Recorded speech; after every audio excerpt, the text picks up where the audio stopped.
జయతల సద్గురు ప్రభు మహారాజుకు, శ్రీకృష్ణ పరమాత్మకు, గీతా మాతాకు, పోచమ్మ అమ్మవారికి, జయతల సద్గురు ప్రభు మహారాజుకు.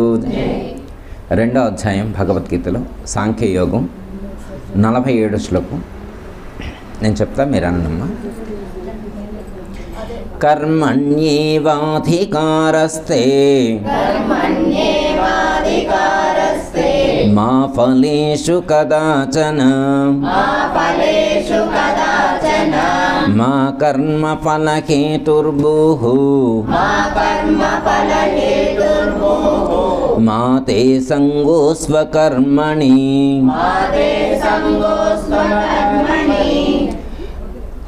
ఓ అర్జున, కర్తవ్య కర్మము ఆచరించుట ఎందే నీకు అధికారము కలదు. ఎన్నటికి నీ దాని ఫలము యందు అధికారం లేదు. కర్మఫలములకు నీవు హేతువు కారాదు. కర్మలను మానుట యందు నీవు ఆసక్తుడవు కావలదు. అనగా ఫలాపేక్ష రహితుడవై కర్తవ్య బుద్ధితో కర్మలను ఆచరింపుము. ఇప్పుడు మనం ఈ శ్లోకం ఎక్కువసార్లు విని ఉంటామమ్మా. మనం చాలామంది మహాత్ములు దీన్ని ఎక్కువ ఉదహరిస్తూ ఉంటారు. ఎందుకంటే భగవద్గీతలో చెప్పబడిన శ్లోకాల్లో ఇది కూడా ఎక్కువ ప్రాధాన్యమైనటువంటిది. కాబట్టి ఇందులో చెప్పబడినటువంటి భావాన్ని మనం గుర్తుంచుకుంటే ఇది మనకు జీవితం మొత్తానికి కూడా చాలా ఉపయోగపడుతుంది. అంటే మనం ఎన్నో శ్లోకాలు ఈ జీవితం మొత్తం ఉపయోగపడిందని అనుకుంటున్నాం. అంటే ఎక్కువ శ్లోకాలు ఉపయోగపడేట్లే ఉన్నాయి. అంటే ఉపయోగపడింది ఏది లేదు, అంటే ఇది ఎక్కువ దగ్గరగా ఉపయోగపడుతుంది. ఇప్పుడు శాస్త్రంలో ఏదో నియమం చెప్పారనుకో, అది మనం పాటించకపోవచ్చు. ఇదేంటంటే కర్మకు సంబంధించినటువంటి విషయం. ఎందుకంటే కర్మ చేయకుండా ఉండేందుకు మనకు అవకాశం లేదు. ఈ ప్రపంచంలో పుట్టిన ప్రతి ప్రాణి కూడా కర్మ చేయవలసిందే. కర్మ చేయకుండా ఉండేటువంటి అవకాశం ఏ ప్రాణికి లేదు. కాబట్టి కర్మ మనం నిరంతరం చేస్తూ ఉన్నాం. కాబట్టి మనకు ఇది అత్యంత ఆవశ్యకమైనటువంటిది అని సూచించడం అనేటువంటిది జరిగింది. మీకు మహాభారతంలో ఒక పద్యం చెప్తారు, మీరు వినే ఉంటారు. కర్మమున బుట్టు జంతువు కర్మమున వృద్ధి చెంది కర్మమున జడును. కర్మమే జనులకు దైవము కర్మమే సుఖ దుఃఖములకు కారణమధిప అన్నారు. విన్నారమ్మా? కర్మమున బుట్టు జంతువు కర్మమున వృద్ధి చెంది కర్మమున చెడును. అంటే ఏంటి అర్థం? జంతువు అంటే జంతువులే కాదు, కర్మమున బుట్టు జంతువు అంటే జంతువులు ఒక్కటే అని కాదు, కర్మ చేత పుట్టేటువంటి ప్రాణులు అని అర్థం. మనం కూడా అందులోనే 84 లక్షల జీవ ఉపాధులు అని చెప్పుకున్నప్పుడు 84లో మనం కూడా ఒక ప్రాణి అన్నట్టు. మనల్ని ద్విపాద పశువు అన్నారు, అంతే, దట్సాల్. అయితే ఈ సమస్త ప్రాణులన్నీ కూడా ఎలా పుడుతున్నాయి? కర్మ చేతనే జన్మిస్తున్నాయి. కర్మమున పుట్టు జంతువు కర్మమున వృద్ధి చెంది కర్మమున జడును. ఆ పుట్టిన ప్రాణి ఎలా వృద్ధి చెందుతుంది? కారణం ఏంటి అంటే కర్మే కారణమై ఉన్నది. ఆ కర్మ యొక్క కారణం చేతనే అది వృద్ధి చెందుతుంది. మళ్ళీ ఎప్పుడు నశిస్తుంది? కర్మ ఆచరించడం పూర్తయిపోయిన తర్వాత అది నశిస్తుంది. అంటే కర్మమున వృద్ధి చెంది కర్మమున జడును. కర్మమే జనులకు దైవము. ఇంకా అసలు నువ్వు వేరే దేవుళ్ళు అనుకుంటున్నావు, కానీ నిన్ను నడిపించేది కర్మే. అంటే కర్మని ఇక్కడ దైవంతో సమానంగా మనకు పోల్చి చెప్పడం అనేటువంటిది జరిగింది. అంటే ఏ దేవుడైనా కానీ మనం అనుభవించాల్సినటువంటి కర్మను అనుసరించే మనకు ఫలితాలను ప్రసాదిస్తాడు అనేటువంటిది ఇంటెన్షన్. కర్మమే జనులకు దైవము అంటే మెయిన్ ఇంటెన్షన్ ఏంటంటే ఏ దేవుడైనా ఏ దేవత అయినా కానీ ఏం చేస్తారంటే మనం పొందాల్సినటువంటి ఫలితాలు ఏవైతే ఉన్నాయో వాటినే గ్రాంట్ చేస్తారు. అందుకే దేవతలు కూడా కర్మను అనుసరించే, మన యొక్క కర్మఫలాలను అనుసరించే మనను అనుగ్రహించమనటం అనేటువంటిది ఉంటుంది అని చెప్పటం అనేటువంటిది జరిగింది. కర్మమే సుఖ దుఃఖములకు కారణమధిప. మనం ఈరోజు అనుభవించేటువంటి సుఖానికి కానీ దుఃఖానికి కానీ కారణం ఎవరు? కర్మే. అయితే కొన్ని ఇన్స్టాంట్ కర్మలు ఉంటాయి, కొన్ని లేటుగా అందేటువంటి ఫలితాలు ఉంటాయి. కొన్ని కర్మలు చేసామనుకోండి ఇన్స్టాంట్కి ఇప్పటికిప్పుడే ఫలితం వస్తాయి. కొన్ని కర్మలు చేసామనుకోండి లేటుగా ఫలితం వస్తాయి. సపోజ్ ఉదాహరణకి మీరు ఒక కర్మ చేశారనుకోండి. ఎలాంటి కర్మ? ఎగ్జాంపుల్ ఒకటి, ఒక మామిడి విత్తనం నాటారు. అదొక కర్మ చేశారు. మరి మీకు మామిడి పండు ఎప్పటికి రావాలా? కొంచెం టైం పట్టుద్ది. మామిడి పండు రావాలంటే మీరు కర్మ చేసినా కానీ మీకు పండు రావాలంటే కొంచెం టైం పట్టుద్ది, అవునా కదా? నెక్స్ట్ ఇంకోటి, ఒక ఆయన అక్కడ నిప్పులు ఉంటే నిప్పుల మీద చేయి పెట్టిండు. ఎన్ని నిలబట్టది ఆ ఫలితం రావడానికి? వెంటనే. మరి మామిడి టెంక నాటినప్పుడు వెంటనే మొక్క రాలేదు, నిప్పు మీద చేయి పెట్టగానే వెంటనే కాలింది ఎందుకు అంటే కొన్ని ఫలితాలు ఇన్స్టెంట్గా అప్పటికప్పుడే వస్తాయి, లేట్ లేదు, వాటికి లేట్ లేదు. ఎట్లా అంటే అమ్మా, మీరు ఆధ్యాత్మిక పరంగా ఏమైనా దోషాలు చేస్తే వాటికి లేట్ ఉండదు. ఒకవేళ ఒక మహాత్ములను నిందించినా కానీ, లేకపోతే ఒక భక్తుల్ని దూషించినా కానీ, అలాంటి వాళ్ళని అంటే ఒక సత్కర్మానుష్ఠాన పరులు ఎవరైతే ఉంటారో వాళ్ళని మీరు నింద చేస్తే, వాళ్ళ మనసు నొచ్చుకునే విధంగా మీరు ప్రవర్తిస్తే ఇలాంటి కర్మ ఫలితాలు రావడానికి నెక్స్ట్ జన్మ దాకా ఉండదు. అర్థమైందా? మళ్ళీ మీరు అనుకున్నారు ఎవరు చూసి వచ్చాలే అనుకోదు. ఇప్పుడు నిప్పు మీద చేయి పెడితే ఎమ్మటేగా ఎట్లా కాలిందో అంటే ఎమ్మటే కాకపోయినా ఆ రోజుకే కాకపోయినా కానీ 1 వీక్ 2 వీక్స్ టైం తీసుకోవచ్చు, అంతే తప్ప సంవత్సరాలు జన్మల వెయిటింగ్ ఉంటుందని అట్లా ఉండదు అనమాట. అందుకని మహాత్ముల విషయంలో మనం వ్యవహరించేటువంటి జీవన విధానంలో భక్తులు కానీ యోగులు కానీ ఎవరైనా ఉంటారనుకోమ్మా, వాళ్ళ విషయంలో చాలా జాగ్రత్తగా మనం నడుచుకోవాలి. అందుకే మాటను ఏమన్నారంటే వదిలిన బాణం లాంటిది అన్నారు. మాటను ఏమన్నారు? వదిలిపెట్టబడినటువంటి బాణం లాంటిది అన్నారు. సంధించబడినటువంటి బాణం లక్ష్యాన్ని చేరుతుంది, మళ్ళీ తిరిగి వస్తే. మీరు ఒకళ్ళని తిట్టారు, తిట్టిన తర్వాత పిన్ని గారు కనబడ్డారు, ఆయన చాలా మంచోడు అట్టటి తిట్టినవే అన్నది. ఆయన చాలా మంచివాడు అట్టటి తిట్టినవి అన్నది. ఇప్పుడు మరి తిట్టి వాపస్ తీసుకోవచ్చా? తిట్టిన తర్వాత వాపస్ తీసుకోవైతే కాదు. అందుకని ఏం చేయాలి? తిట్టకముందే జాగ్రత్త పడాలి. మనకి చాలా తర్వాత చెప్తారులేమ్మ, అనుద్వేగకరం వాక్యం సత్యం ప్రేహి అంటూ ముందు చెప్తారు. ఎలా మనం మాట్లాడాలో కూడా చాలా చక్కగా చెప్తారు. ఎలా కూర్చోవాలి, ఎలా తినాలి, ఎలా వినాలి, ఎలా మాట్లాడాలి అన్నీ చెప్తారు భగవద్గీతలో పరమాత్మ. మనిషిని పుట్టిన కాడి నుంచి చివరి వరకు ఉన్నటువంటి అన్ని స్థాయిల్లో వాళ్లకు అవసరమైనటువంటి జ్ఞానాన్ని బోధించారు. ఆచరించడం మన ఇష్టం, ఆచరించడం అనేటువంటిది మన ఇష్టం మీద ఆధారపడి ఉంటుంది. ఓకే, అంటే కర్మలు చేస్తే ఫలితాలు వస్తాయి. అయితే ఇక్కడ పరమాత్మ ఏమని చెప్తున్నారు? ఈ శ్లోకం మీరు విన్నారు కదా, ఇప్పుడు విన్నాం కదా మనం. ఈ శ్లోకంలో ఏమని చెప్తున్నారు? కర్మణ్యేవాధికారస్తే మా ఫలేషు కదాచన మా కర్మ ఫలహేతు భూమాతే సంగోస్వకర్మణి. ఓ అర్జున, నీకు కర్మలు చేయుటయందే అధికారము కలదు. నీకేముంది? కర్మలు చేయుటయందు మాత్రమే నీకు అధికారం ఉంది, కానీ కర్మ ఫలితాన్ని ఆశించటంలో నీకు హక్కు లేదు. మనం ఏం చేయాలి? మనకు విధించబడినటువంటి కర్తవ్య కర్మ ఏదైతే ఉన్నదో అది చేయాలి. మనం ఏం చేయాలి? మనకు విధించబడినటువంటి కర్తవ్య కర్మ ఏదైతే ఉంటుందో అంతవరకే మన డ్యూటీ అంతవరకే. కానీ ఫలితం మీద మనకు కమాండ్ ఉండకూడదు, అని చెప్పి ఇక్కడ పరమాత్మ చెప్తున్నారు. ఎందుకంటే ఫలితాన్ని ఆశించినప్పుడు నీకు దుఃఖం కలుగుతుంది, అది నీకు మోక్షాన్ని ఇవ్వకుండా అడ్డుగా నిలుస్తుంది అని చెప్తున్నారు. మనిషి దుఃఖానికి కారణం ఏమిటి అంటే కర్మఫలాలే. మోక్షాన్ని పొందకుండా ఉండటానికి కారణం ఏంటి? కర్మఫలాలే. మనం ఈరోజు జన్మను ఎత్తడానికి కారణం కర్మ. మీరు ఎట్లా చెప్తారు గురువుగారు మేము కర్మఫలాలే మా జన్మకు కారణం అని? ఇప్పుడు మనం ఈరోజు జన్మించామనుకోండి, జన్మించామా లేదా? మేము జన్మించామని మీకు ఎవరు చెప్పారని అయితే అంటారకమ్మా. మనమైతే జన్మించి లైవ్లో ఉన్నాం, మనమందరం జన్మించి లైవ్లో ఉన్నాం. ఇలా జన్మించి లైవ్లో ఉన్నామంటే కారణం గత జన్మలో మా కర్మ పూర్తి కాలేదు. గత జన్మలో మనం ఆ కర్మ మొత్తం నిల్లు చేసుకోవాలి. లక్ష్యం ఏంటి? వేదాంతం యొక్క లక్ష్యం ఏంటంటే కర్మ ప్రక్షాళన జరగాలి, కర్మ మొత్తం నశించాలి. కర్మ మొత్తం ఎవరికైతే నశిస్తుందో వాళ్లకు మాత్రమే మళ్ళీ జన్మ ఉండదు. ఈరోజు మనం జన్మ ధరించాము అంటే గతంలో మనం కర్మ చేసి ఉన్నాము అని అర్థం. ఆ కర్మ యొక్క ఫలితాలు ఇంకా మిగిలి ఉన్నాయని అర్థం. వాటిని అనుభవించడం కోసమే మళ్ళీ మనం ఈ లోకంలో జన్మించామని అర్థం. కొన్ని బయటికి నశించినట్టే తగ్గిపోయినట్టే అనిపిస్తుంటుంది, కానీ మళ్ళీ కొన్ని రోజులు అయిన తర్వాత రీస్టార్ట్ అవుతుంటాయి. సపోజ్ ఆయనకు నిమ్ము వచ్చింది, హాస్పిటల్కి వెళ్ళారు, డాక్టర్ గారు ట్రీట్మెంట్ చేశారు, ఆయన 3 నెలలు మందులు వాడమని చెప్పారు. ఈయన ఒక నెల రోజులు వాడి ఇంకా ఆపిండు, వాడిని తగ్గింది అన్నాడు. ఇక మందులు వాడట్లేదు, హాస్పిటల్కి వెళ్ళట్లేదు. ఇప్పుడు తగ్గినట్ట తగ్గినట్లే కదా, తగ్గినట్లు అనుకుంటున్నాను. కానీ మళ్ళా వారం రోజుల తర్వాత మళ్ళీ రీస్టార్ట్ అయింది. కొంచెం జలుబు స్టార్ట్ అయింది, కొంచెం తుమ్ములు వచ్చినాయి, కొంచెం దగ్గు వచ్చింది, నిద్రపోవట్లేదు. ఇప్పుడు తగ్గినట్టు ఇప్పుడు అర్థమైంది. వారం రోజుల తర్వాత ఆయనకు తగ్గలేదనే విషయం అర్థమైంది. మళ్ళీ అప్పుడు హాస్పిటల్కి వెళ్ళాడు.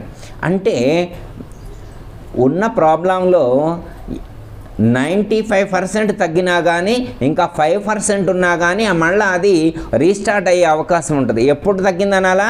పూర్తిగా 100% పూర్తిగా నిర్మూలించబడినప్పుడు మాత్రమే తగ్గిందనాలి.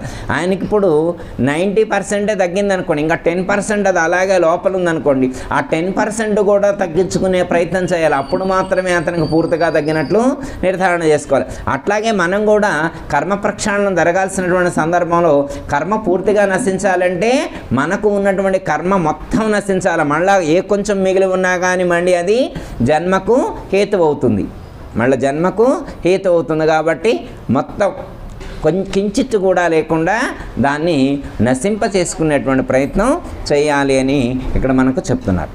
అయితే ఇక్కడ అర్జునుడికి శ్రీకృష్ణ పరమాత్మ ఒక సలహా చెప్తున్నారు. అర్జునుడికి శ్రీకృష్ణ పరమాత్మ సలహా చెప్తున్నారు. ఏమిటి సలహా? ఏమిటి సలహా అంటే ఫస్ట్ ఏమన్నా నేను యుద్ధం చేయనని కూర్చున్నాడు. ఇప్పుడు ఈయన ప్రాబ్లం ఏంటి? అర్జునుడుకున్న ప్రాబ్లం ఏంటి? నేను యుద్ధం చేయనని చెప్పి రథంలో చతికిలబడి కూర్చున్నాడు. యుద్ధం చేయనంటే ఏంటి? నేను కర్మ చేయనంటుండు. కర్మ చేయనంటే ఏం కాదు, కర్మ చేయనంటే ఏం కాదు. అయితే ఎవరు చేయవలసినటువంటి కర్మ వాళ్ళు చేయాలి. ఇప్పుడు అర్జునుడు నేను వంట చేయనని కూర్చున్నాను అనుకోమ్మ, శ్రీకృష్ణ పరమాత్మ ప్రోత్సహించడు, నువ్వు వంట చేయాల్సిందని చెప్పడు. అవునా కదా? ఎందుకని? శ్రీకృష్ణ పరమాత్మ అర్జునుడికి వంట చెయ్యి అని ఎందుకు చెప్పడు? ఆయన ఒక క్షత్రియుడు, ఒక రాజు వంట చేయాల్సిన అవసరం లేదు. ఒక రాజు ఏం చేయాలా? యుద్ధం చేయాలి. ఒక రాజు ఏం చేయాలా? యుద్ధం చేయాలి. ఆయన యొక్క కర్తవ్య కర్మది. అర్జునుడి యొక్క కర్తవ్య కర్మ ఏంటి? యుద్ధం చేయాలి. ఆయన చేయాల్సిన డ్యూటీ ఆయన చెయ్యనని చెప్పి రథంలో చతికిలబడి కూర్చున్నాడు. తర్వాత ఆయన అర్జునుడు రియలైజ్ అయిండు. ఏం చేయాలో తోచనటువంటి పరిస్థితి, ఏం చేయాలో తెలియనటువంటి పరిస్థితి, అగమ్య గోచరంగా ఉంది, దిక్కుతోచన పరిస్థితిలో ఉన్నాడు. అప్పుడు శ్రీకృష్ణ పరమాత్మను శరణు వేడుకున్నాడు. శిష్యస్తేహం సాథి మాం త్వాం ప్రపన్నం. ఓ పరమాత్మ, నేను నీకు శిష్యుడని అవుతున్నాను, నాకు కర్తవ్యాన్ని బోధించండి, నాకు కర్తవ్యాన్ని నిర్దేశించండి అని చెప్పడం అనేటువంటిది జరిగింది. ఇప్పుడు అర్జునుడికి శ్రీకృష్ణ పరమాత్మ కొన్ని గైడ్ లైన్స్ ఇచ్చారు. నువ్వు వాళ్ళని చంపు, వీళ్ళని చంపు అని చెప్పాడు. చెప్పితే ఇప్పుడు అర్జునుడు 1000 మందిని చంపిండు. ఇప్పుడు అర్జునుడు 1000 మందిని చంపితే, సపోజ్ ఉదాహరణకి దారిలో ఎవరైనా వెళ్తున్నాను అనుకోండి, వాళ్ళని పట్టుకొని కర్ర తీసుకొని 10 దెబ్బలు కొట్టామనుకోండి, పాపం వస్తే అప్పుడు ఏమొస్తుందా? కొడితేనే పాపం వస్తాయి. ఒకరిని 10 దెబ్బలు కొడితేనే పాపం వస్తుంది. ఇప్పుడు అర్జునుడు ఎంతమందిని చంపిండు? ఉదాహరణ 1000 మందిని చంపిండు అనుకుందాం, ఎగ్జాంపుల్ ఇక్కడ. ఇప్పుడు 1000 మంది చనిపోవడానికి కారణం అర్జునుడా, శ్రీకృష్ణుడా? శ్రీకృష్ణ పరమాత్మ చెప్తే చేశాడా, అర్జునుడు సొంతంగా చేశాడా? మరి శ్రీకృష్ణ పరమాత్మ చెబితే అర్జునుడు చేస్తే ఈ పాపం కానీ పుణ్యం కానీ శ్రీకృష్ణ పరమాత్మకు వస్తుందా, అర్జునుడికి వస్తుందా? శ్రీకృష్ణ ఇప్పుడు పరమాత్మ కూడా అదే, నేను చెప్పింది చెయ్యిరా స్వామి, నీకెందుకు? వాళ్ళందరిని చంపి కూర్చోరా, నీకెందుకు? నీకు అప్పుడు పాపం రాకుండా నేను చూసుకుంటాగా, పాపం రాకుండా నేను చూసుకుంటా. అంటే ఇక్కడ అనమాట, నువ్వు పని చేయటం ఏందే నీకు అధికారం, ఫలితంతో నీకు సంబంధం లేదు. నేను చెప్తున్నా కదా, నేను చెప్పినప్పుడు నువ్వు ఫలితాన్ని నువ్వు ఎట్లా డిసైడ్ చేస్తావు? చిన్న ఎగ్జాంపుల్ ఒకటి చెప్తా. అంటే మనం దైనందిన జీవన విధానంలో కూడా కొన్ని సందర్భాలు చూస్తూ ఉంటామమ్మ. అలా చూసినప్పుడు మనం ఏదైనా ఒకరిని ప్రేరేపించి ఒకళ్ళతో మనం కర్మ చేయించామనుకోమ్మ, ఆ వచ్చేటువంటి ఫలితం చేసినోడికి కాదు, చెప్పినోడికి. చిన్న ఎగ్జాంపుల్ ఒకటి, మనకి లైవ్ ఎగ్జాంపుల్ ఒకటి చెప్తా. అంటే మనకు తెలిసిందే, ఎప్పుడు చూస్తూ ఉంటాం. మీరు చూసారో లేదులే కానీ నేను చూసింది చెప్తున్నాను. మీకు ఒకసారి తటస్థించవచ్చు, తటస్థించకపోవచ్చు. ఇద్దరు వెళ్తూ ఉంటే ఇద్దరు గుడికాడ కలుసుకున్నారు. కలుసుకున్న తర్వాత ఆవిడకు ఒక సలహా చెప్పింది. కొంచెం పెద్ద ఆవిడ ఈవిడకి ఒక సలహా చెప్పితే ఆవిడ వినలేదు. కొంచెం లోపల ఒక మనసులో ఒక చెడు ఆలోచన ఏర్పడింది. ఎట్లయినా ఈవికి మనం నష్టం కలిగించాలి, ఇబ్బంది పెట్టాలి, ఇవన్నీ నేను చెప్పినట్టు వింటలేదు కాబట్టి అంత అహంకారం దానికి. ఏం చూసుకొని దానికి అంత అహంకారం? నేను చెప్పినట్టిందా, నేనేంటి, నా లెవెల్ ఏంటి, నా స్థితి ఏంటి, నేను చెప్తే మాట ఇందా, నేను చెప్తే ఇందా అని చెప్పి లోపల అది పెట్టుకుంది. ఎట్లయినా ఆమెకి ఇబ్బంది కలిగించాలి, అది పెట్టుకుంది. ఇంటికి వెళ్ళిన తర్వాత వాళ్ళ అత్తగారు అంత పెద్ద పరిచయం లేదు, అయినా కానీ రోజు సాయంత్రం అయిన తర్వాత టీ తాగిన తర్వాతే వెళ్ళి ఆవిడ అత్తగారింటి కాడ ఆ అత్తగారితో ముచ్చట్లు అనమాట. ఎట్లయినా అంటే అత్తగారిని దగ్గర చేసుకొని అత్తగారికి ఆవిడ మీద చెడు చెప్పించి వాళ్ళ కొడుకుతోటే ఆవిడని కొట్టియాల, ఇంటెన్షన్ అది.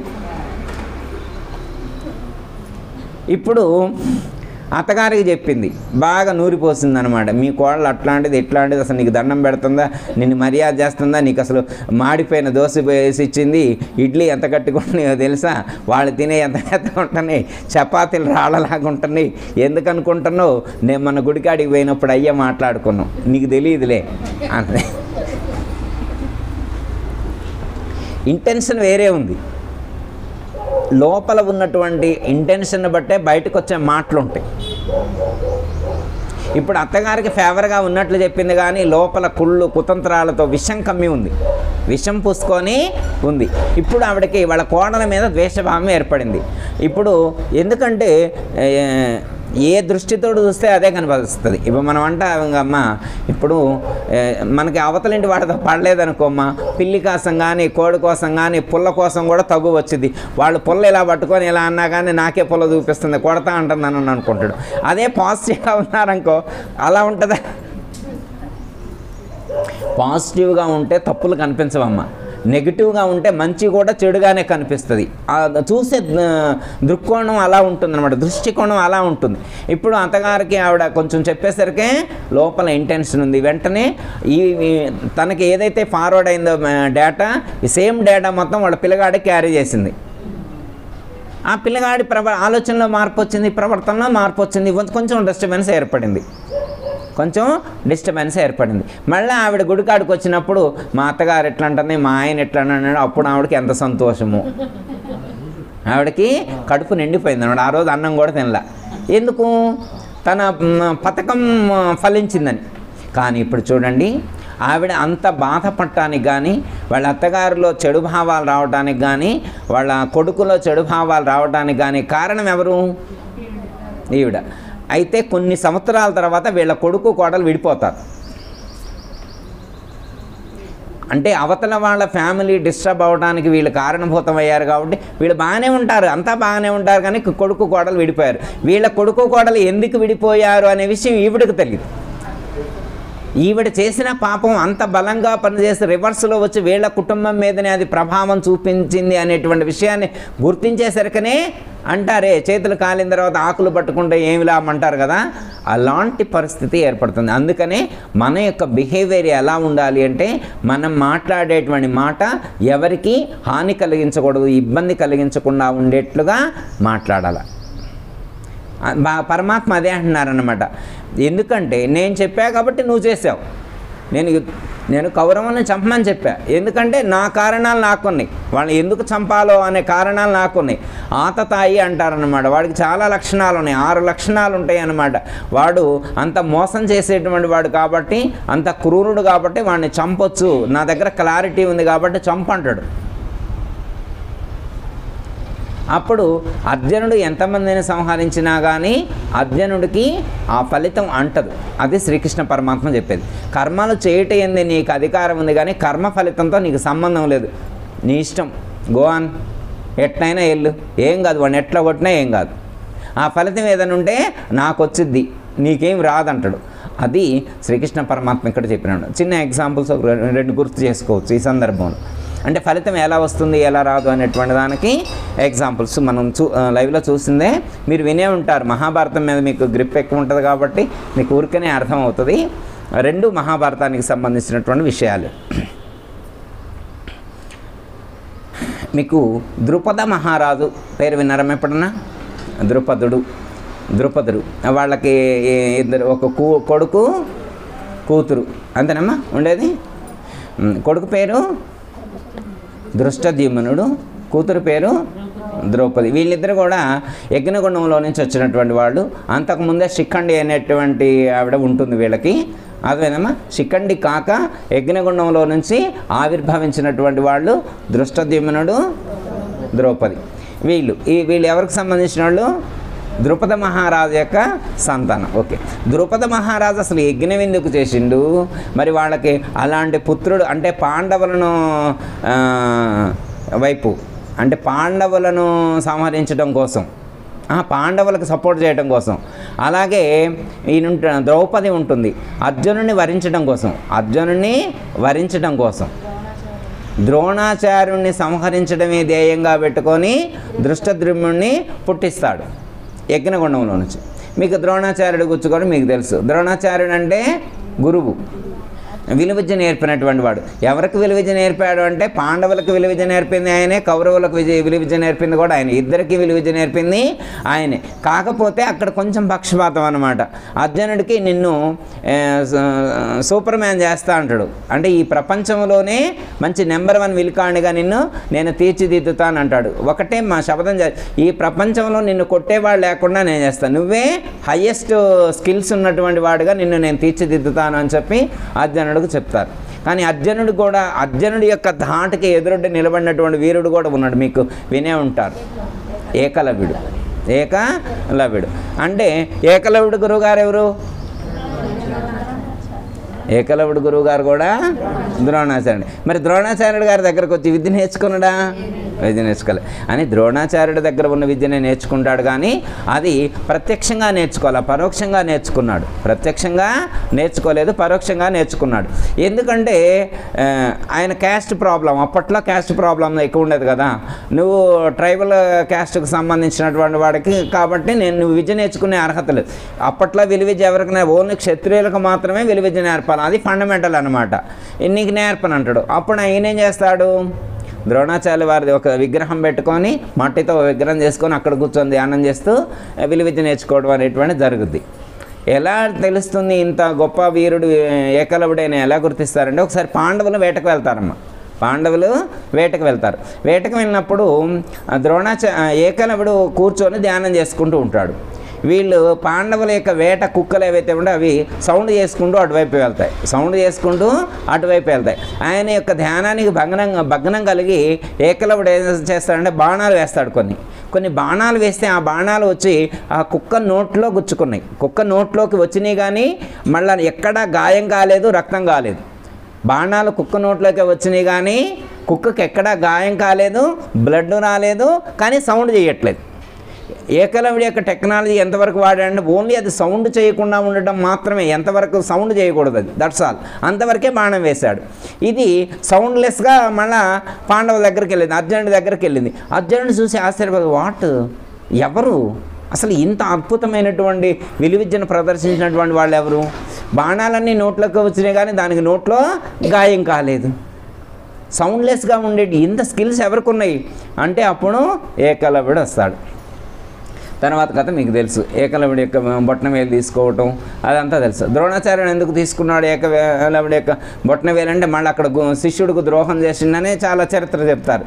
కానీ శ్రీకృష్ణ పరమాత్మకు కానీ ధర్మానికి కానీ ఫేవర్ చేయడం కోసం మాత్రమే ఏకలవ్యుడి యొక్క బొట్టన వేలు తీసుకున్నాడు ద్రోణాచార్యుడు. ఎందుకు అంటే రేపు కురుక్షేత్ర యుద్ధం సంగ్రామం జరిగినటువంటి సందర్భంలో ఏకలవ్యుడు ఎక్కడ నిల్చుంటాడు అంటే కౌరవుల పక్షాన్ని నిల్చుంటాడు. ఎందుకంటే అతను కౌరవుల యొక్క రాజ్యంలో ఉన్నాడు కాబట్టి కౌరవ రాజ్యంలో ఉన్నటువంటి ఒక వీరుడు ఎటువైపు నిల్చుంటాడు? కౌరవుల తరపునే పోరాటం చేయాలి. ఈ ఫ్యూచర్లో ఎప్పుడైనా వీడు కౌరవుల పక్షా నుండి యుద్ధం చేస్తే అది అధర్మాన్ని వైపే నిల్చుంటాడు కదా, అప్పుడు దాకెందుకు వీడిని ఇక్కడే కట్ చేద్దామని చెప్పి అప్పుడే బొట్టం వేలు తీసేసుకోవడం అనేటువంటిది జరుగుతుంది. ఇది చెప్పేది పెద్దలు. అయితే మంచి స్కిల్స్ ఉన్నటువంటి వాడిని వీరుని చేస్తా అని చెప్పి శ్రీకృష్ణ పరమాత్మ ద్రోణాచార్యుడు అర్జునుడికి మాటిస్తారు. ఇప్పుడు విలువిద్య నేర్పాడు. ఇంకేమైనా నేర్చుకునేది ఉందా అని అడిగిండు అర్జునుడు. ఇక నీకు నేర్చుకునేది ఏం లేదు, మొత్తం నేర్పాడు. ద్రోణాచార్యుడు ఏమన్నాడు?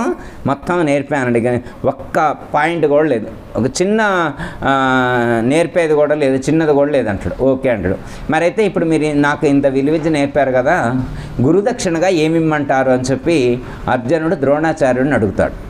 అంతేకమ్మా. విద్య నేర్చుకోవడం పూర్తయిపోయిన తర్వాత మీకు దక్షిణగా ఏమి ఇవ్వాలి అని అడుగుతాడు. దక్షిణగా ఏమి ఇవ్వాలి అంటే డబ్బులు అడగొచ్చుగా, ఆయన డబ్బులు అడగలేదు. ఎందుకంటే ద్రోణాచార్యుడు అర్జునుడికి విలువిద్య నేర్పిందే పగతోటి, ద్రుపదుడి మీద పగతోటి,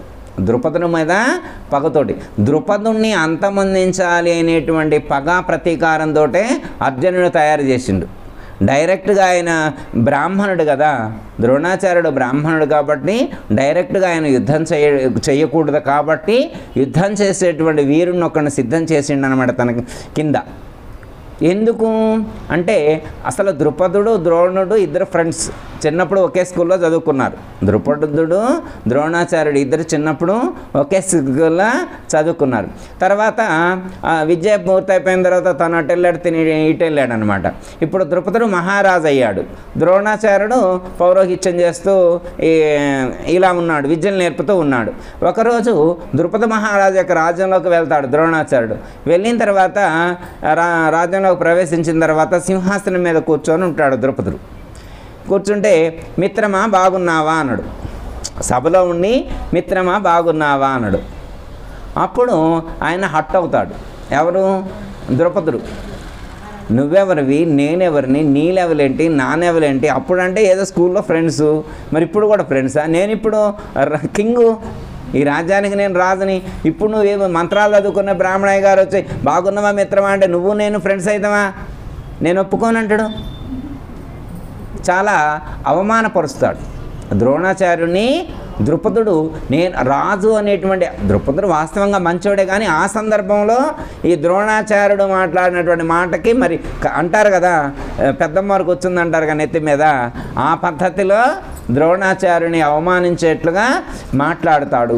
అప్పుడు ద్రోణాచార్యుడు బాధపడుతూ కళ్ళ నీళ్లు పెట్టుకొని సభలో నుంచి బయటకు వస్తాడు. ఒకటే అనుకున్నాడు, ఎప్పటికైనా కానీ నా జీవిత లక్ష్యం వాడికి ఉన్నటువంటి అహంకారాన్ని తీసేయాలి, ద్రుపదుడి యొక్క అహంకారాన్ని తీసేయాలి అనుకున్నాడు.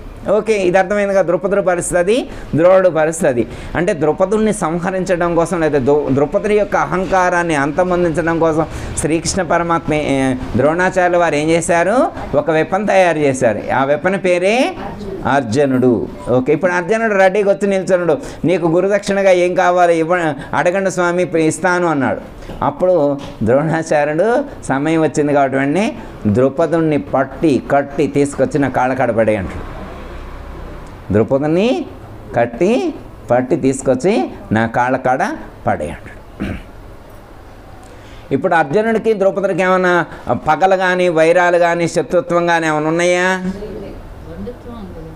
సరే, బంధుత్వం ఉంటే ఉంది. అసలు మామూలుగా అయితే కొట్టాల్సినంత లేదు కదా, ద్రౌపదిని కొట్టాల్సినంతగా పగ కానీ శత్రుత్వం కానీ లేదు.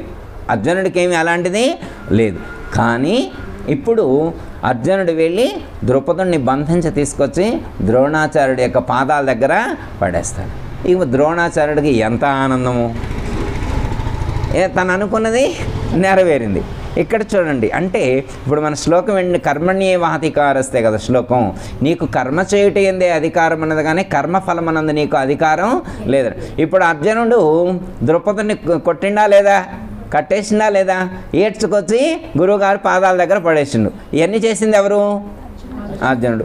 ఇప్పుడు అర్జునుడికి ఇప్పుడు ద్రౌపదుని బాధించినటువంటి ఆ ఫలితం ఏదైతే ఉన్నదో అది అర్జునుడికి వస్తుందా, ద్రోణాచార్యుడికి వస్తుందా? అదెందుకు? చేసింది ఏన కదా, అంటే చేసినోడికి రాదా? చేయించినోడికే వస్తుంది. చేసినోడికి కూడా వస్తుంది, కానీ కొద్దిగా వస్తుంది. చేయించినోడికి అధికంగా వస్తుంది. మొత్తం 100% ఆయనకే వస్తుంది. చేయించినోడికి 100% వస్తుంది, చేసినోడికి తక్కువ వస్తుంది. ఇంకోటి ఎగ్జాంపుల్ మీకు మహాభారతంలోది. మీకు మనం ఒకసారి మహాభాగవతం గురించి, మహాభారతానికి సంబంధించి పరీక్షణ్ మహారాజు గురించి చెప్పుకున్నాం. పరీక్షణ్ మహారాజుకి ముని బాలకుడు శృంగి శాపం పెడతాడు. వారం రోజుల్లో ఎలా చనిపోతాడు? ఏ పాము? తక్షకుడు. పాము పేరేం పేరు? తక్షకుడు. అసలే వాళ్ళకి పగ ఉంది. తక్షకుడికి అంతకుముందే పాండవుల మీద అంటే అర్జునుడి మీద బాగా కోపంతో ఉండేవాడు అనమాట. వాళ్ళ ఫ్యామిలీ మొత్తం చనిపోవడానికి కారణమయ్యాడు అని చెప్పి కొంచెం కోపంతో ఉంటాడనమాట. తన భార్య కానీ పిల్లలు కానీ చనిపోవడానికి. కాండవ వన దహనం జరిగింది కమ్మ. కాండవ వన దహనం జరిగినప్పుడు తక్షకుడు వేరే ప్లేస్కి వెళ్తాడు. అప్పుడు తక్షకుడు యొక్క ఫ్యామిలీ ఆ కాండవ వనంలో ఉంటుంది. అప్పుడు కాండవ వనాన్ని దహించినప్పుడు వాళ్ళు తక్షకుడికి సంబంధించిన ఫ్యామిలీ మొత్తం చనిపోతారు. కాబట్టి అప్పుడు తక్షకుడు పాండవుల యొక్క ఫ్యామిలీ మీద పగబట్టాడు. మీరు వినే ఉంటారు, ఫ్యామిలీ మీద పగబట్టాడు. ఎప్పుడు పగ తీర్చుకుందాం అనేటువంటి ఛాన్స్ వస్తుంటుంది. అలా ఉన్నప్పుడు కర్మ అనమాట. ఆయన ఆలోచన ఈ యొక్క శృంగి రూపంలో బహిర్గతమైంది. ఏమని?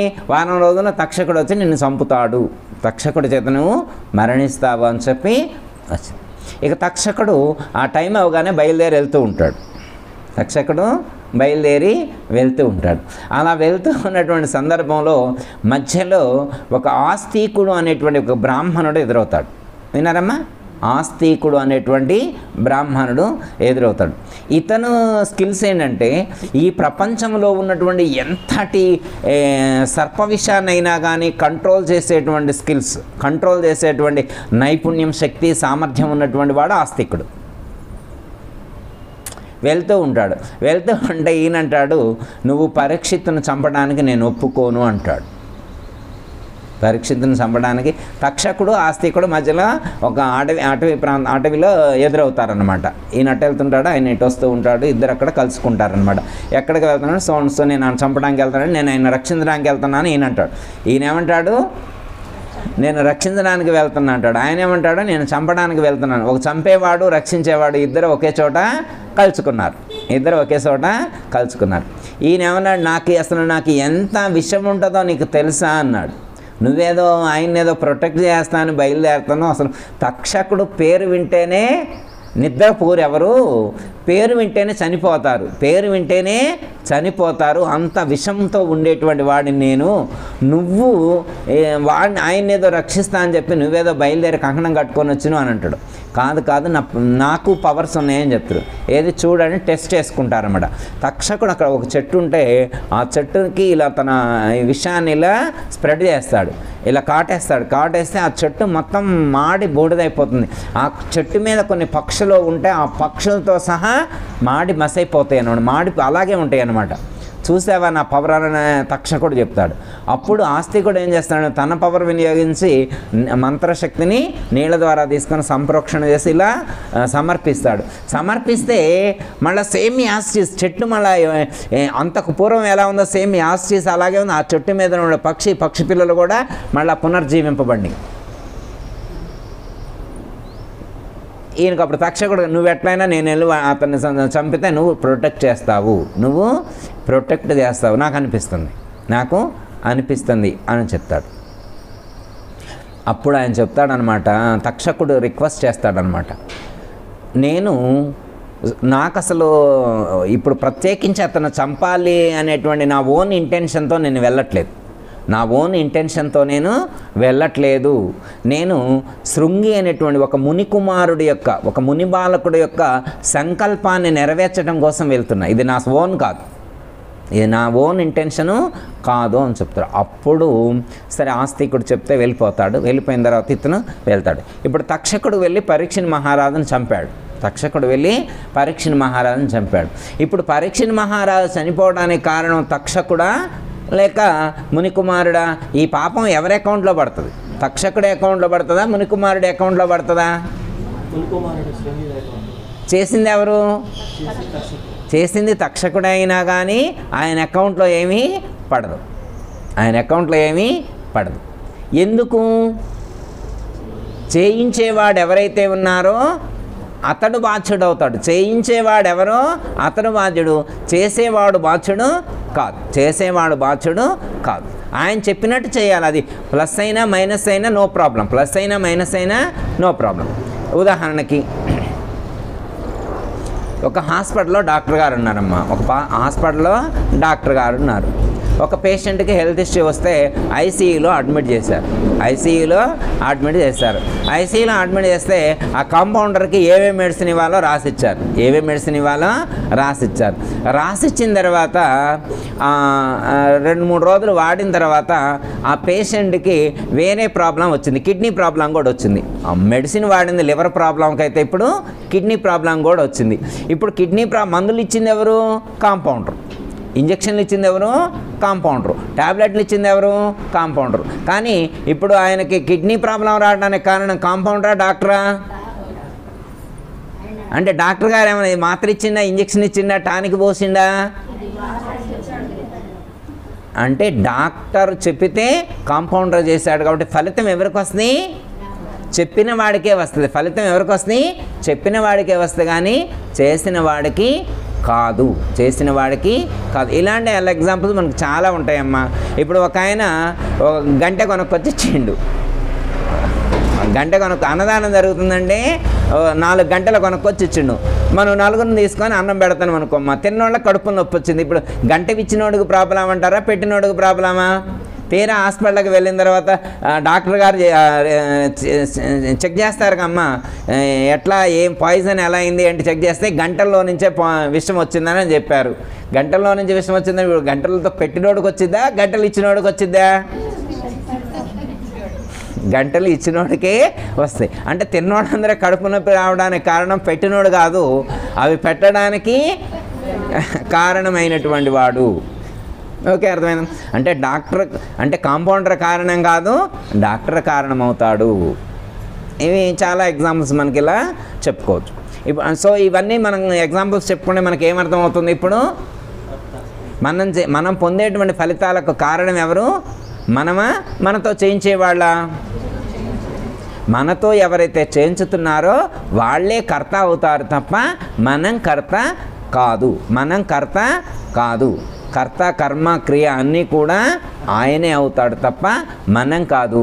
మనం కేవలం నిమిత్త మాత్రులం అనేటువంటి ఆలోచనతో చేయాలి. ఓకే, అర్థమైంది కమ్మ. ఇప్పుడు అర్జునుడిది కథ అట్లుంది, లోకం కథ అట్లుంది, తక్షకుడిది అలా ఉంది. ఇప్పుడు మన కథ ఏంటి? ఇప్పుడు మన కాడ ఇవన్నీ లోకం మొత్తం చెప్పుకుని మనది గురించి మనం చెప్పుకోవాలి కదా, మనది గురించి కూడా మనం చెప్పుకోవాలి. ఇప్పుడు మనం చేసే కర్మలకు ఫలితం మనకే వస్తుందా, వేరే వాళ్ళకి వస్తుందా? ఇప్పుడు వేరే వాళ్ళకి వస్తుందని చెప్తున్నారు అక్కడ. ఇప్పుడు మనం చేసేటువంటి కర్మలకు ఏవైతే ఉంటాయో ఆ వచ్చే ఫలితాలకు కారణం మనం అవుతామా, వేరే వాళ్ళు అవుతారా? మనం చేసే కర్మలకు మనమే కారణం అవుతాం. కానీ పరమాత్మ ఇలా అంటాడేంటి? నీకు కర్మలు చేయటం ఏందే అధికారం ఉంది కానీ ఫలితంతో నీకు సంబంధం లేదంటారేంటి? మనం కర్మలు చేసినప్పుడు ఫలితం మనకి రావాలి కానీ వేరే వాళ్ళకి వస్తుందా? కర్మలు చేయటం ఏందే నీకు అధికారం ఉంది కానీ కర్మఫలాల యందు నీకు అధికారం లేదు. నీకు అధికారం లేదు అని చెప్తున్నారు. ఎందుకు? ఇప్పుడు మనం కర్మ చేసినప్పుడు ఫలితం మనకి రావాలి కదా, వేరే వాళ్ళకి ఎందుకు వస్తుంది? అర్థమైందమ్మా? అంటే ఈ ప్రపంచం మొత్తం ఎవరిది? పరమాత్మది. ఈ ప్రపంచంలో ఉన్న పదార్థాలన్నీ ఎవరి? పరమాత్మవి. నీవు వినియోగించుకునేటువంటి ఇంద్రియాలు కానీ, శరీరం కానీ, మనసు కానీ, బుద్ధి కానీ ప్రతి ఒక్కటి కూడా నీది కాదు.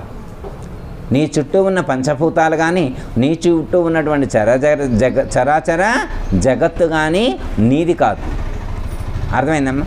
అంటే మనం ఎలా జీవించాలి అనేదానికి పరమాత్మ ఇక్కడ ఏమని చెప్తున్నానంటే, కర్తృత్వం ఎవరైతే వహిస్తారో వాళ్లకు ఆ ఫలితం వస్తుంది.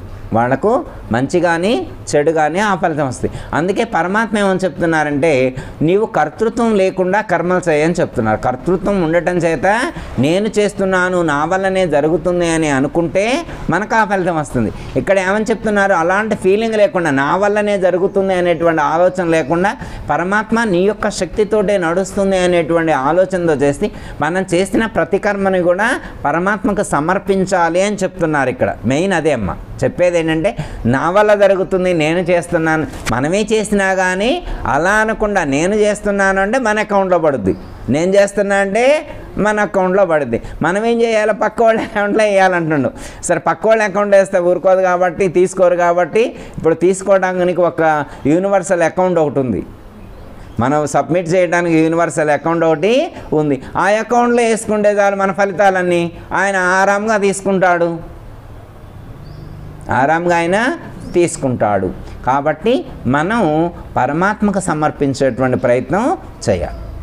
చూడమ్మా, మనం చాలామంది కూడా నెగిటివ్ ఫలితాలు వచ్చినప్పుడు పరమాత్మకి సమర్పిస్తారు, మంచి పాజిటివ్ ఫలితాలు వచ్చినప్పుడు తన అకౌంట్లో వేసుకుంటాడు. ఇప్పుడు వాళ్ళకు 10 లక్షలు కలిసి వచ్చింది అనుకోమ్మా, భగవంతుడి వల్ల కలిసి వచ్చిందనే వాళ్ళు చాలా తక్కువ మంది ఉంటారు.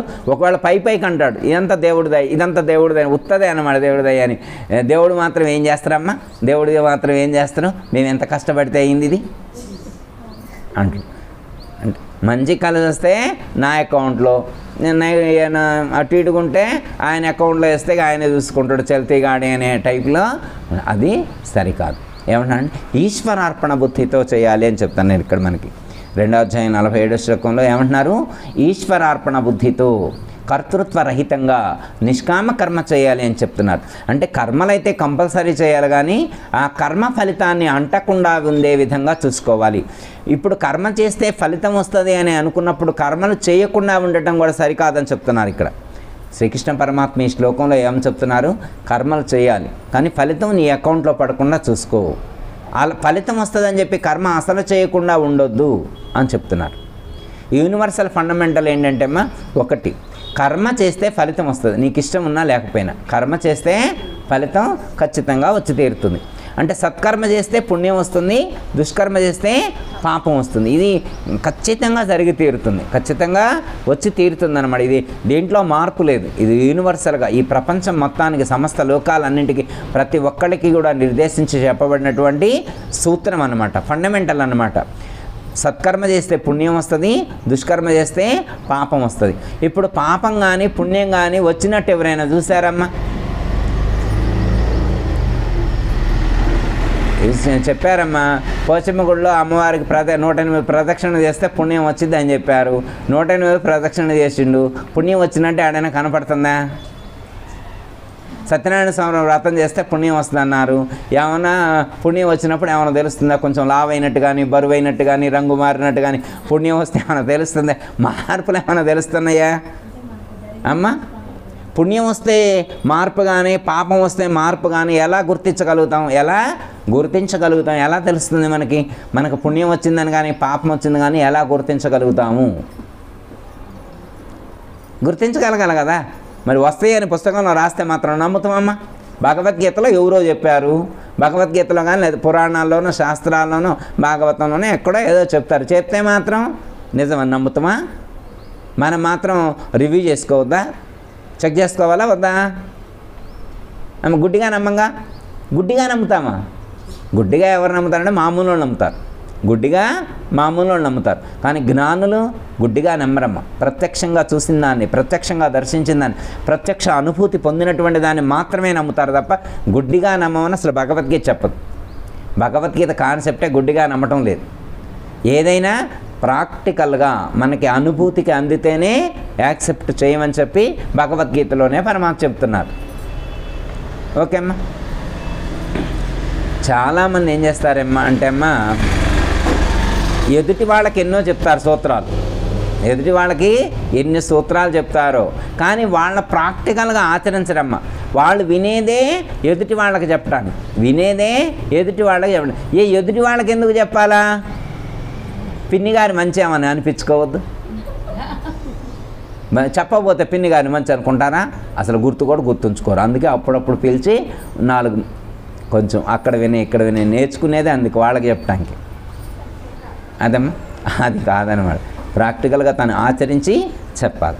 ఇంకోటమ్మా, మంచి చేసిన తర్వాత నష్టం వచ్చినా కానీ ఫీల్ అవ్వకూడదు. మీరు వినే ఉంటారు, ఇంతకుముందు కూడా చెప్పే ఉంటా. ఒక ఎగ్జాంపుల్ ఒకటి గుర్తు చేస్తామా. చిలుక కథ అంటారు. చిలుక కథ హిస్టరీ మీరు వినే ఉంటారు, అయినా కానీ చెప్తా మీకు. ఒక ఆయన సత్సంగాలు చెప్తారు, గురువుగారు సత్సంగాలు చెప్తారు. ఒకరోజు సత్సంగానికి వెళ్ళి వస్తూ ఉంటే మధ్యలో అక్కడ చిలుకలు అమ్ముతున్నారు. ఆయన చిలకల అమ్మాయి అయినా ఈయన చూసి పర్వాలేదు అనుకొని కొంచెం ఎక్స్ట్రా చెప్తారు, ఇది మాట్లాడే చిలక, ఇది మామూలు చిలక కాదు అని కొంచెం గట్టినే చెప్పిండు. సరే ఎంత అంటే జనరల్ చిలక అయితే 5,000 ఉంటుంది, కానీ నేను కొంచెం ఎక్స్ట్రా చెప్పి 50,000కి అమ్ముతుడు. ఆయన 50,000కి అమ్ముతుడు. సరే 50,000 పెట్టిన చిలకను కొనుక్కొని వచ్చిండు, పంజరంలో పెట్టుకొని కొనుక్కొని వచ్చిండు. వచ్చిన తర్వాత ఆ వస్తువు మధ్యలో ఆ అడవి ఉంటుంది, అంటే మార్గ మధ్యంలో ఒక చోట చెట్టు కింద ఆపుతుడు. అసలు ఒకసారి టెస్ట్ చేద్దాం, ఇది మాట్లాడిద్దానని అంటున్నారు కదా, ఎంతవరకు మాట్లాడిద్దో ఏంటో తెలుసుకుందామని చెప్పి ఆపుతుడు. ఆపిన తర్వాత గురువుగారు నన్ను ఇలా తీసుకొని వెళ్తాను, నేనంటే ఏంటో తెలుసా, నేను మామూలు కాదు, నా దగ్గర చాలా వాల్యుబుల్ నాలెడ్జ్ నా దగ్గర ఉంది, నేను మీకు ఆ నాలెడ్జ్ చెప్తా నన్ను విడిచిపెడితే, నన్ను విడిచిపెడితే అని చెప్పు. ఈ 3 సూత్రాలు ఏంటి అంటే, 1 ఏది గుడ్డిగా నమ్మకం, ఏది గుడ్డిగా నమ్మకం. 2 నీకు చేతకానటువంటి పని చెయ్యొద్దు, నీకు చేతకాని పని చేయదు. 3 మంచి పని చేసిన తర్వాత ఫీల్ అవ్వమా. మంచి పని చేసిన తర్వాత నీ ఆలోచనలో మంచి ఆలోచన ఉన్నప్పుడు దానివల్ల లోకానికి కానీ ఎవరికైనా ఇబ్బంది కలిగినా కానీ డోంట్ ఫీల్, నీకు ఇబ్బంది కలిగినా కానీ ఫీల్ అవ్వాల్సిన అవసరం లేదు, నువ్వు చేసింది మంచి పని కాబట్టి. 3 చెప్పిన తర్వాత మరి నీకు ఇప్పుడు మంచి 3 సూత్రాలు చెప్పా కదా, నన్ను విడిచిపెట్టు అని అంట. సరే బాగా ఆలోచించు, మంచి 3 మాటలు చెప్పింది, రేపు సత్సంగానికి వెళ్ళిన తర్వాత ఈ 3 మాటలు చెప్తే వాళ్ళందరూ ఫీల్ అవుతారు, పోతే పోయినాయి డబ్బులు అని చెప్పి సరే చిలకను విడిచిపెడితే ఆ చిలక వెళ్ళి ఫస్ట్ ఒక చెట్టు మీద కింది కొమ్మ మీద వాలుతుంది. అప్పుడు ఆ చిలక అంటది, ఏమి నువ్వు నిజంగా గురువువేనా, నిజంగా సత్సంగం చెప్పేవాడివని, ఇంత తెలివి తక్కువ ఉన్నవేమయ్యా, నా కడుపులో విలువైనటువంటి డైమండ్ ఉంది, దాని నుండి తప్పించుకోవడం కోసమే నేను నీ దగ్గర నుంచి ఏదో 3 మాయ మాటలు చెప్పి బయటకు వచ్చా, నువ్వు తిక్కలోడివై ఆ మాటలని మోసపోయి నన్ను వదిలిపెట్టి, నువ్వు అసలు ఇంత తిక్కలు కొంటారని నేను అనుకోలేదు, భలే ఉన్నవే అని. నేను విలువ చేసే డైమండ్ ఉందా, అంత విలువ చేసేది ఉందా అని చెప్పి వెంటనే దాన్ని పట్టుకోవడం కోసం చెట్టు ఎక్కిన తర్వాత ఈ కొమ్మ మీద నుంచి ఇంకో కొమ్మ మీద, ఆ కొమ్మ మీద నుంచి అలా పైకి వెళ్తుంది. ఈయన కూడా దాన్ని పట్టుకోవడం కోసం పైకి వెళ్తాడు. పైకి వెళ్ళిన తర్వాత కొమ్మలు చాలా ఎలా ఉంటాయి, చెట్టుకి సన్నగా ఉంటాయి కదా, చెట్టుకి కొమ్మలు సన్నగా ఉంటాయి కదా. ఈయన దాన్ని పట్టుకునేటువంటి ఆలోచనలో కొమ్మలు బలంగా ఉన్నాయా లేవా కూడా చూసుకోకుండా పైకి వెళ్తాడు. వెళ్ళి పట్టుకోబోతే అది లేచి ఇంకొంచెం పైకి వెళ్ళింది, ఆ కొమ్మ విరిగి కింద పడ్డాడు, నడుముకి కొంచెం డ్యామేజ్ అయింది. కష్టంతో కూర్చున్నాడు. కూర్చున్న తర్వాత మళ్ళీ ఆ పక్షి చిలక మళ్ళీ కింది కొమ్మ మీదకి వచ్చింది. అప్పుడు అనవసరంగా నిన్ను విడిచిపెట్టా, ఎంత పొరపాటు చేసే 50,000 లాస్ వచ్చింది అని చెప్పి ఫీల్ అవుతూ ఉంటాడు. అప్పుడు ఆ చిలుక చెప్తుందన్నమాట, నేను నీకు 3 సూత్రాలు చెప్పా కదా, ఏం చెప్పా సూత్రాలు?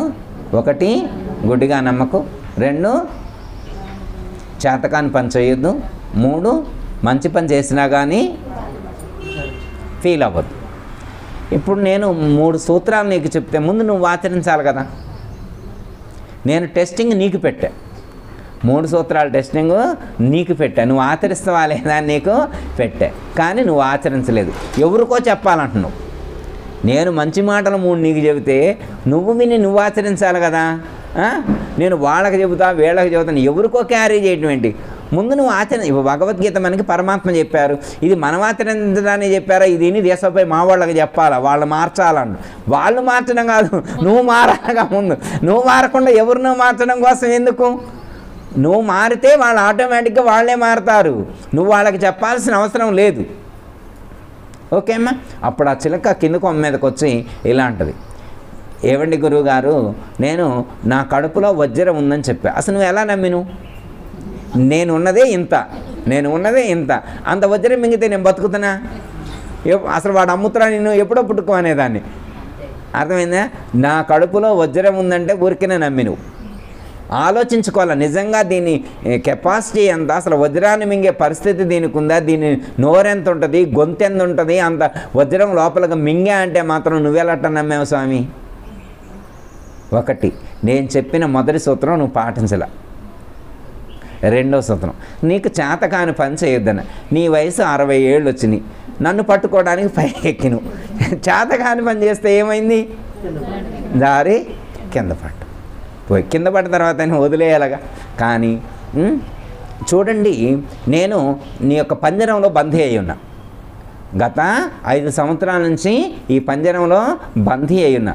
నాకు ఎన్ని మధురమైనటువంటి ఫలాలు తీసుకొచ్చి పెట్టినా కానీ నాకు సంతృప్తి లేదు. ఎందుకంటే నా అంతటి నేను ఎగిరి వెళ్ళి ఒక చిన్న జామ పండును కొట్టినా కానీ నాకు సాటిస్ఫాక్షన్ అది. నువ్వు అంతకంటే టేస్ట్ ఉన్నటువంటివి నువ్వు హిమాలయాస్ నుంచి బ్లూబెర్రీస్ తీసుకొచ్చినా నేను యాక్సెప్ట్, నాకు అంత టేస్ట్గా ఉండవు. నా ఇష్టం, నా స్వతంత్రం మీద నేను వెళ్ళి నా పండు నేను తింటే ఆ సాటిస్ఫాక్షన్ వేరే ఉంటుంది. 5 సంవత్సరాల నుంచి ఈ పంజరంలో బందీ అయి ఉన్నా. మరి ఇప్పుడు నన్ను విడిచిపెట్టి నువ్వు ఏదో మాటలో 3 చెప్పాయని చెప్పి నన్ను విడిచిపెట్టినప్పుడు అంటే నన్ను ఈ బంధం నుండి, చెర నుండి విడిపించినందుకు అనేటువంటిది మంచి పని చేయటమే కదా. ఒక మంచి పని చేసినప్పుడు ఎంత హ్యాపీ అవ్వాలి మీలాంటి గురువులు, మీలాంటి జ్ఞానులు చాలా సంతోషపడాలా. ఒక ప్రాణిని ఒక పంజరం నుండి, ఒక బంధనం నుండి విడుదల చేస్తానటువంటి ఫీల్ కలగాలి కదా. మరి నీకు కలిగిందే లేదు. ఈ అనవసరంగా విడిచిపెట్ట అని బాధపడతాను. చూసావా? ఈ 3 సూత్రాలు నువ్వే పాటించలే, ఇంకెవరికో చెప్తాను. ముందు ఈ 3 సూత్రాలు మీరు పాటించండి, తర్వాత మీ సత్సంగంలో తర్వాత చెప్పండి. నేను చెప్పడం అనేటువంటిది జరగదు. ఓకేనా? ఇప్పుడు భగవద్గీత కూడా ఎవరి కోసం? ఇంటికాడ వాళ్ళ కోసమేగా, వాళ్ళకి చెప్పాలా మొత్తం? ఓకే. భగవద్గీతలో అన్నీ నమ్ముదామంటారా? చెప్పింది మనకి రివ్యూ చేసుకొని నమ్మాలా? ఎవరైనా ఏదైనా చెప్పినప్పుడు ముందు శ్రద్ధగా వినాలి. విన్న తర్వాత అది ఎంతవరకు వాస్తవం అన్నది పరీక్షించుకోవాలి. పరీక్షించుకున్న తర్వాత మనం ఆచరించి ఆ అనుభూతిని పొందిన తర్వాత అప్పుడు చెప్పాలి వేరే వాళ్ళకి. మనకు అనుభూతిని పొందిన తర్వాతనే వేరే వాళ్ళకి చెప్పాలి. ఈ చెవిలో పడ్డది కదా నోట్లో నుంచి చెమ్మటే వదిలిపెట్టకూడదు. మనం ప్రాక్టికల్స్ చేసిన తర్వాతనే కలిగిన ప్రయోజనాన్ని గురించి చెప్పాలి. ఓకే. ఇక్కడ శ్రీకృష్ణ పరమాత్మ ఏమని చెప్తున్నాడంటే గుడ్డిగా నమ్మొద్దు. రెండోది, పని చేసేప్పుడు కర్తృత్వాన్ని వహించకూడదు. నేను కర్తను కాను అనేటువంటి భావనతో చేయాలి. అంటే ఈశ్వరార్పణ బుద్ధితో మనం ఏదైనా సమర్పించేప్పుడు ఏమంటాం? కృష్ణార్పణం, రామార్పణం అంటామమ్మా. కొంతమంది ఎవరి ఇష్టదైవానికి వాళ్ళు సమర్పిస్తారు. సాయార్పణం అని ఇట్లా ఎవరి ఇష్టదైవానికి వాళ్ళు సమర్పిస్తారు. ఓకే. ఇప్పుడు మనం ఎలా సమర్పించాలి? ఏదైనా చేసినప్పుడు ఈశ్వరార్పణం, కృష్ణార్పణం, రామార్పణం అనేటువంటి పద్ధతిలో చేయాలి. ఇప్పుడు రామార్పణం అన్నామనుకోండి, ఆ ఫలితం ఎవరికి వెళ్తుంది? రాముడికి వెళ్తుంది. ఇప్పుడు పని చేసింది ఎవరు? వ్రతం చేసింది ఎవరు? ఖర్చు ఎంత అయింది? ఇప్పుడు పడిపూజ పెట్టారు, మహాపడిపూజ. ఏం పూజ? మహాపడిపూజ. ఒక ఆయన్ని ఎక్కడి నుంచో సింగర్ని పిలిపించారు. సింగర్కే 1,00,000 అంట. మహాపడిపూజకి 10 ఖర్చు పెట్టిండు. ఎన్ని? 10 ఖర్చు పెట్టిండు. మరి 10 ఖర్చు పెట్టి అంత పెద్దగా గ్రాండ్గా పూజ చేసి ఇప్పుడు ఇది అయ్యప్ప అర్పణం, రామార్పణం, కృష్ణార్పణం అంటాడా? అంత ఖర్చు పెట్టి ఇప్పుడు చేసింది ఆయన కోసమా ఈయన కోసమా? ఆ ఫలితం ఈయనకు రావాలా ఆయనకు రావాలా? ఇప్పుడు ఎంత కష్టపడి 10 లక్షలు ఖర్చు పెట్టి పూజ చేసి ఆ ఫలితం నాకు రావాలనుకోవాలి కానీ ఏ దేవుడికో సమర్పించడం ఎందుకు? ఆయనకు రావాలని. ఇప్పుడు ఆయనకు వస్తే మనకేంటి ఉపయోగం అమ్మా? ఫలితం మనకు రావాలా వద్దా అంటే నువ్వు ఫలితాన్ని కోరుకోవద్దని ఇక్కడ చెప్తున్నారు 2వ అధ్యాయంలో. ఇప్పుడు మనం కోరుకుంటే మనకేంటి నష్టం? తెలుసుకోకుండా ఎందుకు వేయాలి? దానికి ఎందుకు? మనం ఒకసారి తెలుసుకుందాం. ఇప్పుడు ఊరికనే ఎందుకు వేయాలి? వెంకటేశ్వర స్వామి మాత్రం రాముడికి కానీ మనం పూజ చేసి ఆయనకి ఎందుకు వేయాలి? 3 లక్షలు పెట్టి పూజ చేసి ఆయనకి ఎందుకు సమర్పించాలా అమ్మ? పూజ చేసింది మనం అయితే ఎంత కష్టపడి డబ్బు సంపాదించి మామూలు అమ్మ 3 లక్షలు అంటే బాగా కోటీశ్వరుల కంటే ఎక్కువ కాకపోవచ్చు అమ్మ 3 లక్షలు అంటే.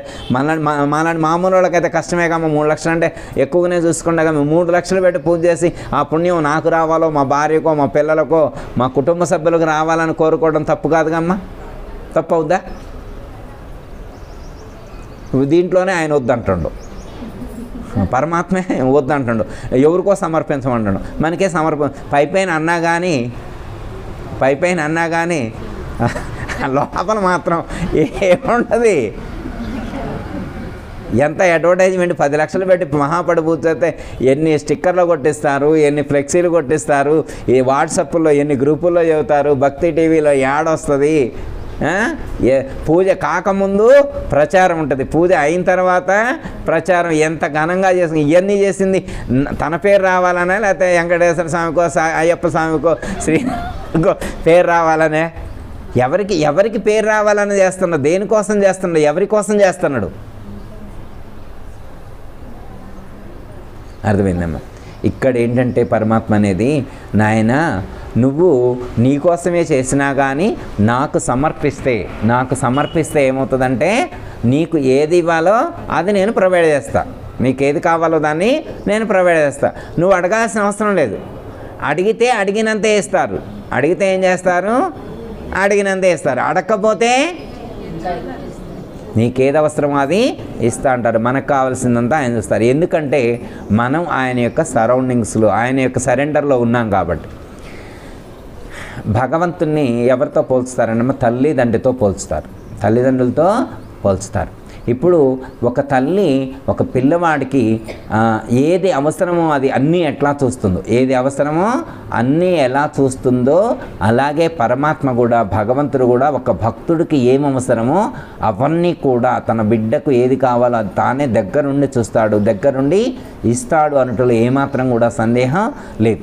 ఒక తల్లి సన్నిధిలో, ఒక తల్లి సమక్షంలో ఒక పిల్లవాడు ఎలా సరెండర్ అయి ఉంటాడో మనం కూడా భగవంతుడి యొక్క సన్నిధిలో సరెండర్ అయి ఉండాలి. పిల్లవాడు ఎన్ని చేసినా కానీ వాళ్ళకి అమ్మకే ఇస్తాడు తప్ప తను ఉంచుకోవాలని అనుకోడు. చిన్నపిల్లవాడికి మీరు ఏదైనా ఇచ్చారనుకోమ్మా, ఎవరైనా ఏదైనా పండుగని ఏదైనా ఇచ్చారనుకో, తీసుకెళ్ళి తనకి ఇష్టమైనటువంటి వాళ్ళ అమ్మకి ఇస్తాడు. ఇష్టమైనటువంటి తల్లికి అని చెప్పి ఇక్కడ గుర్తు, తను ఇష్టమైనటువంటి తల్లికి ఇస్తాడు. మీకు కూడా ఎవరైనా ఏదైనా ఇస్తే ఏం చేయాలి?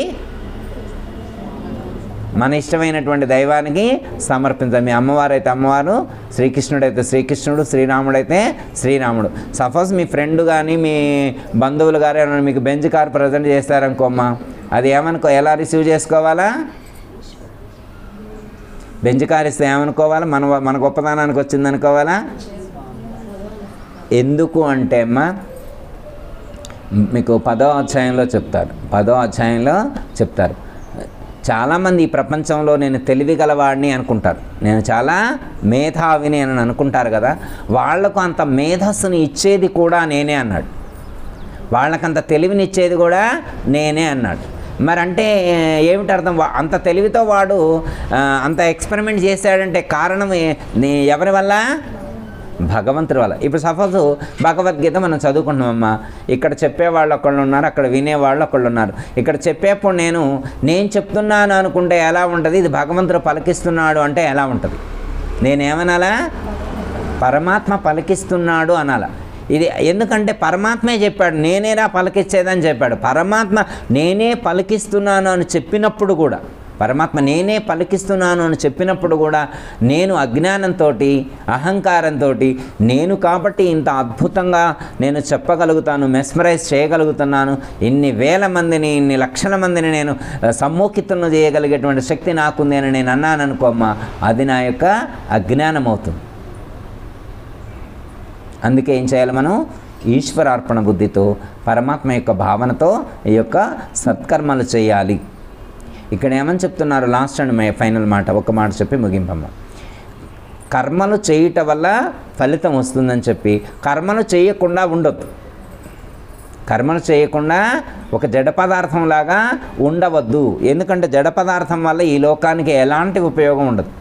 ఉంటే తాత్కాలికమైనటువంటి ప్రయోజనం ఏముంటుంది తప్ప ఎక్కువ ప్రయోజనం అనేటువంటిది ఉండదు. కాబట్టి కర్తవ్య కర్మలు ఖచ్చితంగా చెయ్యాలి అని చెప్పడం అనేటువంటిది జరిగింది. వేదాంతంలో కూడా ఇదే చెప్తారమ్మా. ఒక చిన్న మాట చెప్పి కంక్లూడ్ చేసుకుందాం ఈరోజు.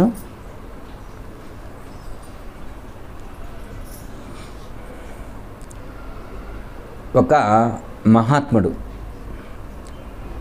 భగవద్గీత, వేదాలు, ఉపనిషత్తులు ఇవన్నీ అధ్యయనం చేశాడు. అపారమైనటువంటి జ్ఞానం ఉంది ఆయనకి, అపారమైనటువంటి జ్ఞానం ఆయనకుంది. ఆయనతో పాటే చాలామంది నేర్చుకున్నారు. ఇద్దరు ఫ్రెండ్స్ ఉన్నారు. ఇప్పుడు ఆ ఇద్దరు ఫ్రెండ్స్లో ఒక ఆయన ఏం చేశాడంటే, నేను ఈ జ్ఞానాన్ని ఎవరికి చెప్పను అని చెప్పి ఒక చోట ఒక రూమ్ సెట్ చేసుకొని ఆ రూమ్లో గడి పెట్టుకొని తాళం వేసుకొని అందులోనే కూర్చున్నాడు. అంటే ఒక ఆయనకు అపారమైనటువంటి జ్ఞానం ఉంది, ఆయన రూముకు బందీ అయి ఉన్నాడు. లేకపోతే ఒక ఆశ్రమానికో ఎక్కడికో చోట హిమాలయాలకు వెళ్ళి ఒక చోట కూర్చొని, నేను ఒక కొండ గుహలో కూర్చొని నేను ఎటు రాను, ఈ సమాజానికి నేను ఎలాంటి జ్ఞానాన్ని అందించను, నాకు చాలు, నా వరకు నేను తెలుసుకున్నా చాలు అని చెప్పి అక్కడ కూర్చున్నాడు. ఇంకో ఫ్రెండ్ ఏమన్నాడంటే, అది సరికాదు, మనకు గురువు గారు ఇంత అపారమైనటువంటి జ్ఞానం ఇచ్చినప్పుడు అది దాచిపెట్టుకునేటువంటిది కాదు, నలుగురికి పంచాలి అని చెప్పి ఆయన చెప్పాడు. ఆయన వినలేదు. ఒక ఆయన సరెండర్ అయిపోయిండు, ఒక రూముకి బందీ అయిపోయిండు. ఒక ఆయన ఈ జ్ఞానాన్ని స్ప్రెడ్ చేయాలనుకున్నాడు. ఎవరిది రైటు అమ్మా? స్ప్రెడ్ చేయాలనుకునేటువంటి వాడిని రైట్.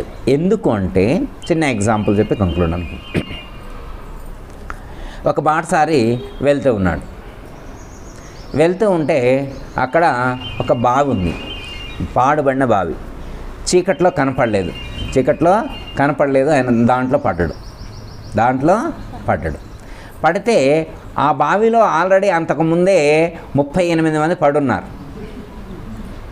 ఆ బావిలో ఆల్రెడీ 38 మంది పడున్నారు. ఏంతో కలిపి 39 చూశారు. నువ్వెప్పుడు పడ్డావు? అంటే పైకి రావడానికి ఛాన్స్ లేదనమాట. పడితే అందులో ఉండటమే. నీకు ఏదైనా ఆకలి అయితే అక్కడ ఆకులో ఏదైనా ఉంటే తిని ఊరుకోవటం, ఇంకా అట్లేదనమాట. నువ్వెప్పుడు పడ్డావు? నేను మొన్న పడ్డా, మధ్యాహ్నం పడ్డా, సాయంత్రం పడ్డా అని రకరకాలుగా చెప్తున్నారు. ఇప్పుడు ఈయన అందులో పడ్డాడు. ఎవరు?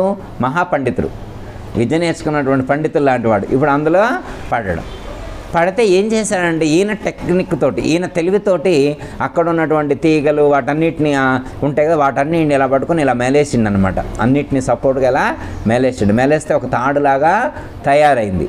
ఇంతకుముందు ఎవరికి, ఆ బావిలో ఉన్న వాళ్ళకి ఎవరికి తెలియలేదు. అలా మెలేసి పట్టుకోవచ్చు అనే టెక్నిక్ కూడా తెలియదు అనమాట. ఇప్పుడు ఈయన అలా మెలేసి కొంచెం అనుకుంటూ ఎట్లో పైకి ఎక్కాడు. పైకి ఎక్కిన తర్వాత అది తీగ తెగింది. పైకి ఎక్కాక తీగ తెగింది.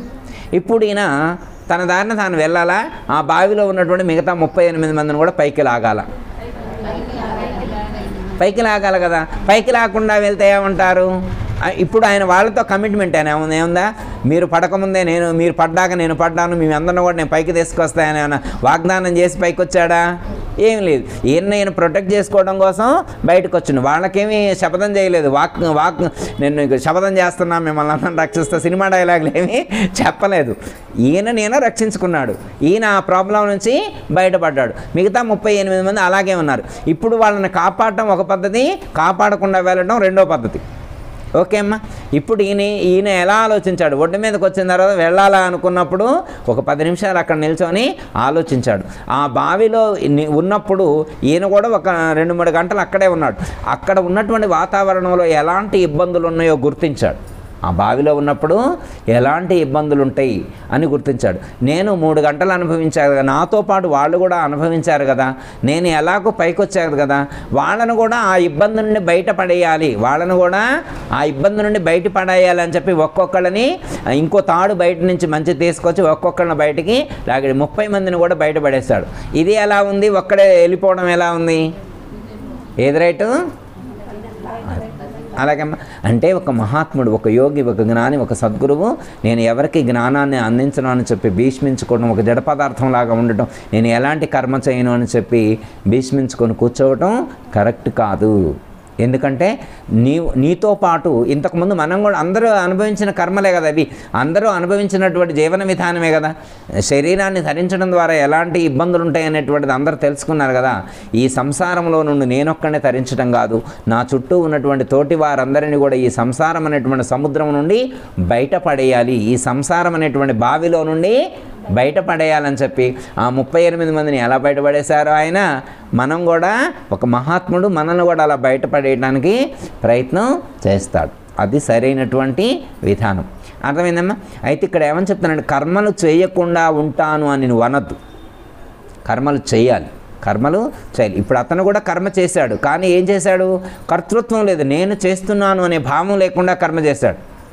అర్థమైందమ్మా? అలాగే మనం కూడా కర్తృత్వం లేకుండా నిష్కామ పద్ధతిగా సత్కర్మలు చేసేటువంటి ప్రయత్నం చేద్దాం. అప్పుడు మనం కర్మలు చేసి కూడా ఆ కర్మ ఫలితాలను అంటకుండా ఉంటాము అని చెప్పడం అనేటువంటిది జరిగింది. ఓకే. జయ ఇతల సద్గురు ప్రభు మహారాజుకు జై, శ్రీకృష్ణ పరమాత్మకు జై, గీతా మాతాకు జై, పోచం అమ్మవారికి జై. జయ ఇతల సద్గురు ప్రభు మహారాజుకు జై. అందరికీ జై గురు. మరిన్ని ఆధ్యాత్మిక రహస్యాల కోసం అచల బోధ, ఆత్మబోధ, భగవద్గీత, అలాగే పండుగల్లో దాగిన అర్థాలు, అంతరార్థాల కోసం మరియు యోగము, ధ్యానము మొదలైన అనేక ఆధ్యాత్మిక తెలుగు ప్రవచనాల కోసం క్రింద ఉన్నటువంటి రెడ్ కలర్ సబ్స్క్రైబ్ బటన్ను క్లిక్ చేయండి. అలాగే ప్రక్కనే ఉన్నటువంటి గంట సింబల్ను నొక్కండి. అలాగే ఈ వీడియో మీకు నచ్చినట్లయితే లైక్ చేయండి మరియు షేర్ చేయండి. జై గురు.